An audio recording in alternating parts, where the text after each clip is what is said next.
Hey Photos subscribers, we are talking today about silhouettes. So as we take our photographs and our photo skills from wherever they are, good, great, excellent, I don't know, maybe we even have some professional photographers watching.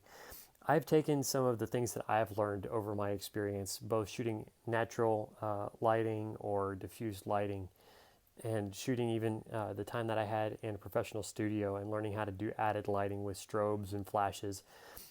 I'm taking these experiences to help you level up your photography wherever you are, doing great and good photography that you are to the next level of great, something that is now becoming perhaps an excellent photograph.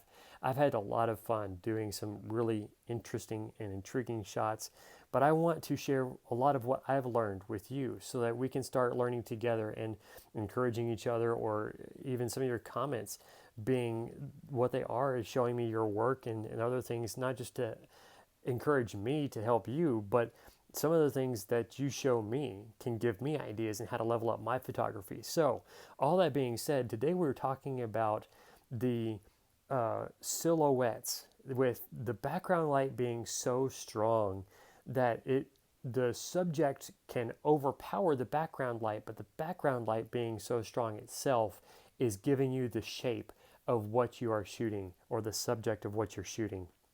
Now, we've talked a lot about subjects and objects, and I haven't always defined that in every video, but my editor, my wife likes to call herself my editor-in-wife rather than editor-in-chief.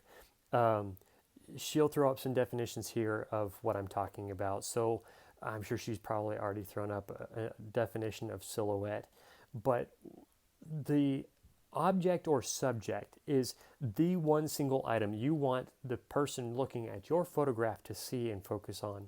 So that subject or object, I'm going to show you a photograph here, just snapshot of a tree that I took a photograph of to show you an illustration of what silhouettes look like. And this tree, somewhat connular shaped, has the sun directly behind it. You can see that sun peeking out in a sunburst, starburst kind of way. But the sun itself being so bright, it has illuminated the darkness shadowed side of the tree against the bright sky with the sun, sun set in the background. That being said, all of those details, the bright sun for the background, the very brightly lit sky, and the shadowed dark outline of the tree, and the little areas that you can see sunlight, sky, and daylight through. All of that being said, that is a silhouette. There are some very intriguing photographs of silhouettes. Some of them may be a little bit more drama type set up, where you have somebody standing in a doorway and a very bright light behind them, and their shadow being cast on the floor leading up to the camera's viewpoint. Maybe that's kind of more of a storyboard type of image, or maybe even a title screen or storyboard lobby card for a horror movie, or maybe a thriller. But the point is that photograph is designed to catch your attention, to turn your imagination on. And they are using what we have described in previous videos, like underexposed, of those specific areas that you don't want light shining on. And so there is no information there, or maybe hardly any information there. So you can see some detail, but you can't see what detail. Maybe the villain is the person in that silhouette, and you don't know who the villain is. And maybe that's part of the thriller. It's kind of like a whodunit video. You don't know who the villain is, and so throughout the whole movie you're guessing. Maybe it's so and so, or maybe it's her.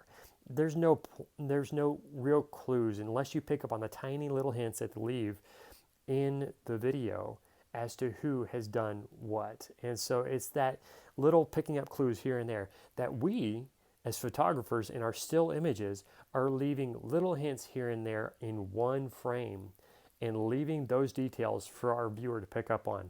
And it's something so not buried, but hidden to a point where they have to spend some time taking a look at our photograph and seeing what clues and hints we've left behind.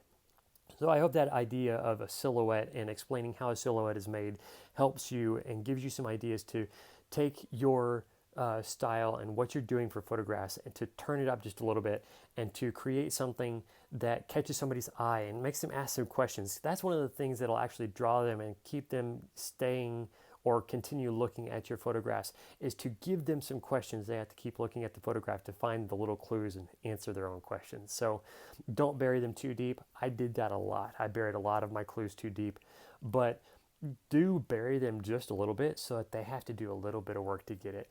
That's one of the things that we find so rewarding, is the things that we work at a little bit, when we get some traction from it and when we see some results, that's when we feel satisfaction. So if there's a question that your photograph causes someone to ask when they look at your photograph, and they can look at it for a moment and see the answer, they'll come away satisfied, and they will really like your photograph as I like the photographs I've done in the same manner.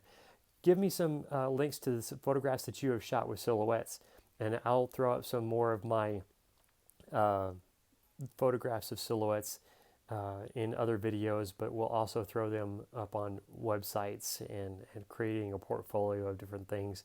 I have a portfolio up on my website of different studio lit photographs that I've taken, and others that are more natural light that I've used out in sunlight or reflected light. So take a look at those. We'll throw those links up in the description and the information.